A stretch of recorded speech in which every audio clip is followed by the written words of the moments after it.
And Arsenal's Champions League run comes to an end at the hands of PSG. 3-1 on aggregate. I think when you watched the game yesterday, welcome at Purely Arsenal, AFP on Twitter. I think when you watched the game yesterday, which was crazy game, what your hope was we sort of put up as big a fight, I guess. And obviously there was no deficit there for Barcelona or anything like that. But they were 2-0 down or 2 goals down a couple of times during the game. And they showed some great characters sort of come back and probably should have ended up going through in the end. But Inter Milan did fantastically well.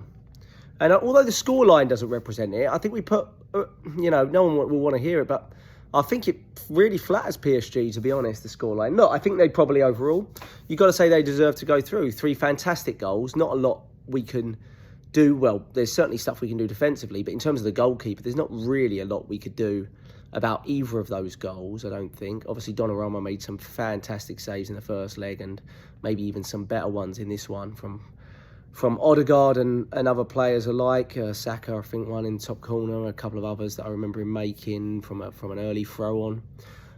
Look, we really came out to try to win the game, and I think it was really evident in the game that, like it has been for much of the season, that what we're lacking is those sort of XG over players, if you like, or I don't know how to explain that, but people that over-egg their XG and score types of goals like that. That's why it was so kind of, against Real Madrid at home, it was so kind of refreshing to see 3 goals like that. But it wasn't something we've typically been known for. And certainly, not really necessarily from those types of players. I thought we played fantastically well tonight. I really thought we played them off the park, to be honest. Obviously, it was the onus was on us. So you have to understand that. But they were at home and, they want to put on a show. And I think they outshot Liverpool 29-2 here. I don't know, the shot stats, but I think we created about 3.4 XG to their 1.85. And no one wants to hear the XG. We're out of the Champions League. Congratulations to PSG. They deserve to go through. But,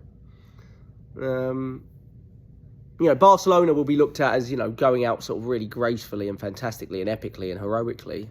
And I don't think we'll necessarily be looked at in the same light. But I think when you look at what we've dealt with and the injuries that we've had, I know people don't like to hear that either.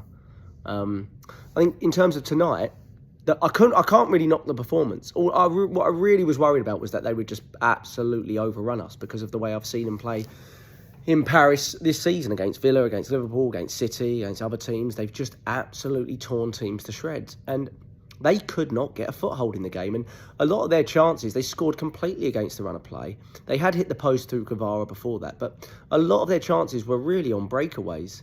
We were really, really dominant.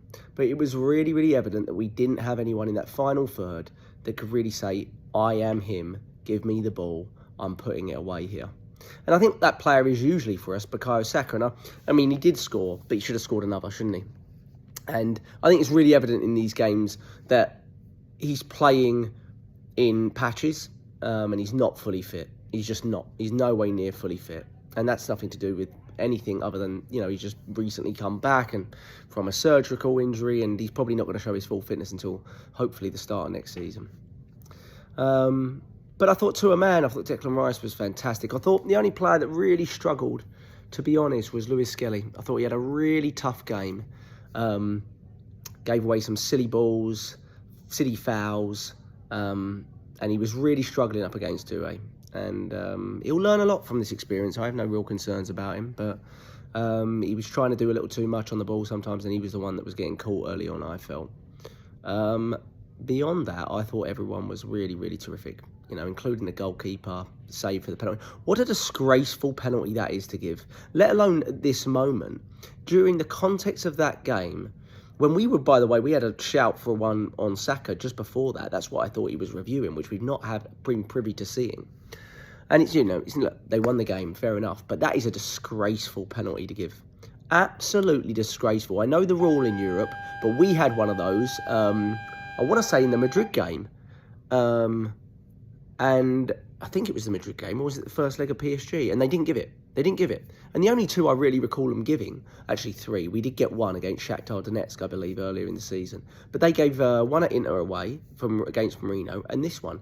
That's a disgraceful rule if that's a rule that you're following, and you're not being consistent with it because you didn't give it to us when we should have had it in the previous game that I'm forgetting. But I remember seeing it and being like, that is a European handball. It's not right, but it's a European handball. But that's ridiculous. He's 5 yards away. His arms are out to balance him. There is absolutely no way Jurrien Timber can do anything but let the ball hit his hand. He can't move it out of the way. It's impossible to do it. What a ridiculous decision that was. And if it's a rule that you're following, end it now. Generally Champions League referees are commentators. I thought this referee was dreadful. He booked Saka for getting fouled as well. I thought he was really poor. But look, take nothing away from PSG. Good luck to them in the final. I don't care who wins it. Don't like either team. But take nothing away from them. They scored 3 terrific goals. The Ruiz goal, the Hakimi goal, and the Dembele goal were goals that we could not create. We could not create in this game. In the 2 games, really. We had the chances. We had the chances. We probably, on balance of chances, should have been going through in these 2 legs. And even if they did dominate the first 30 minutes, I felt like we were just as dominant as they were at our ground within the first 30 minutes of this game. The difference was they scored. And when we were dominant, they also scored. And that's what we've got to look at. We have to make it count. And I largely think it's down to difference makers in the final third. And we don't really have those. And other than Bukayo Saka, who I truly believe is not fully fit. And that's just the way it is. He's still got a goal. He should have scored his sitter. Beautiful ball from Calafiori. And that might have, really left them tetchy. The biggest regret, I think, on this game was you could tell they were really nervous. They were really nervous. Even at 2-1, if you looked at the crowd and you looked at the managers and you looked at the staff, they did not celebrate until that whistle went. I mean, they were nervous. And if we'd scored another goal or ever been on level terms with that last 15, 20 minutes, I would have been really interested to see how that game would have played out. But we didn't do it, and it's our own fault for missing the chances. We've got to get top 5 now. If we don't, there's going to be a lot of question marks over the manager, players, etc. So there is still something to play for in the league. And we go to Anfield next, and how do you raise the players for that? I don't know. That is up to Mikel Arteta. We bow out. I think we bow out, with our heads fairly held high. I think other fans might disagree. Let me know your thoughts and comments. Up the Arsenal.